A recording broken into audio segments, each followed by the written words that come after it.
if anybody's the nuts and bolts of this, if you're wanting, I'm not in front of my tombstone. If you want to find my tombstone, I am in the farthest back point in this cemetery. There's a little orange flag. If you follow this path, clear to the far northwest part of the cemetery is where our family plot is. I went to the Missouri Medical College in St. Louis, and thereafter I began my practice in Palmyra, Ohio. Then in 1837, I moved to the state of Iowa and went to Mount Pleasant. Then shortly thereafter transferred to Columbus City, and then came to Wapello in 1844.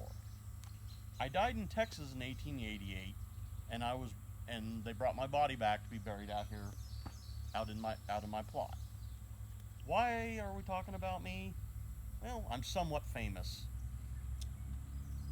I did an operation that at the time was, most operations were basically nothing more than butchery. The most common form of an operation was amputation of extremities. There wasn't a whole lot of internal surgery. Medicine was nothing, was basically nothing more than a good bottle of whiskey or other alcohol. And what made it even more interesting was I did a surgery on a stomach here in Wapello, one of the first in the country. And some of the other practices that we did at the time also involved leeches and bloodletting. There really wasn't a whole lot else we could have done. So this surgery was very revolutionary in the time. And I'm going to talk a little bit about this stomach surgery. It was on a Christmas Day party, and it was a rough and tumble group of mainly bachelor men at one of the local watering holes on Christmas Day.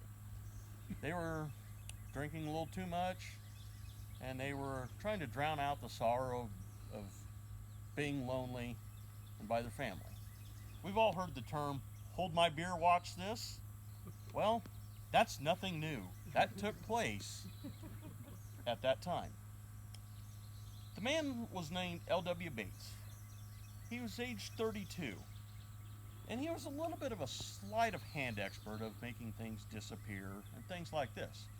Well, at the bar that night, they had a bar of lead that someone had that they were making bullets with at that time. And so he was going to do a little bit of a disappearing act, trying to make a bar of lead of this size, 10 3/4 inches long, 9.5 ounces, disappear. It would have been a very impressive fact if he did just do the sleight of hand and make it disappear. Well,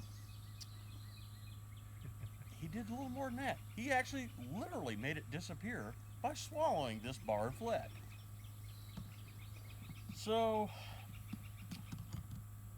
it actually slid and somehow miraculously made it to his stomach at the time.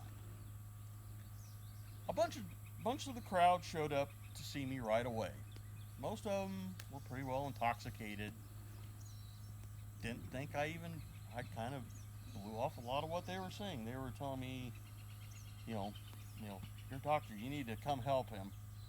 But I kind of noticed these guys are pretty well out of their minds, and I thought they saw something, and that's what they did. They thought they saw something, so they went. So I thought it was a hoax. They went back to their party. Well, 4 days later, Bates contacted Dr. Robertson from Columbus City. Dr. Robertson sent him home and told him on New Year's Day he'd come to the cabin where he lived with more doctors to take a look at his stomach ache. Well, at that time they lived northwest of here, between here and Columbus City. So on January 1st, 1855, myself, Dr. Robertson, Dr. Cleaver, Taylor, Graham, Neal, and Crawford, we went and examined the patient and decided that he really was telling the truth, that an operation was needed to remove the bar of lead from his stomach. The question was, who could do such a serious surgery? There was no place to operate and no proper equipment, but the patient would surely die if he was left in such a condition. By this time, he was vomiting and basically vomiting black fluid. So it wasn't, this bar was lead was affecting him at that time, and we knew nothing about lead poisoning at that time. That was today that would have been a major concern, but at that time it was just the fact he had a bar of lead, lodged in his stomach. So we consulted. We decided we would do the surgery, and we didn't really have a whole lot in instruments. Again, we were tools probably very similar to what a butcher would have had at the time, other than maybe some forceps and maybe something to tie off the blood.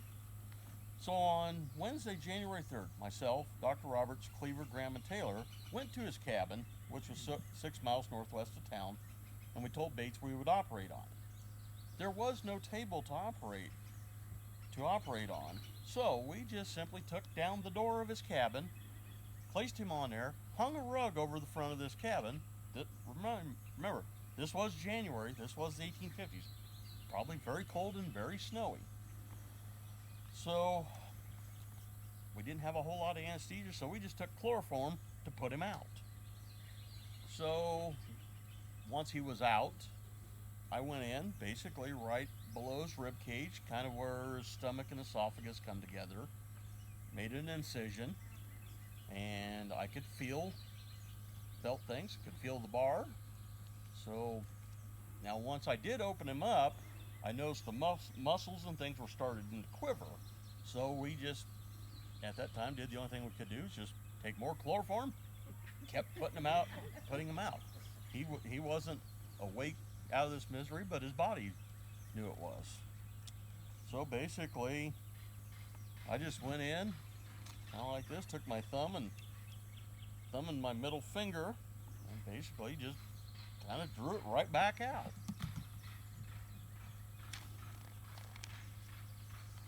We took him, sutured him up. Within 2 weeks, he was back walking around, back to normal.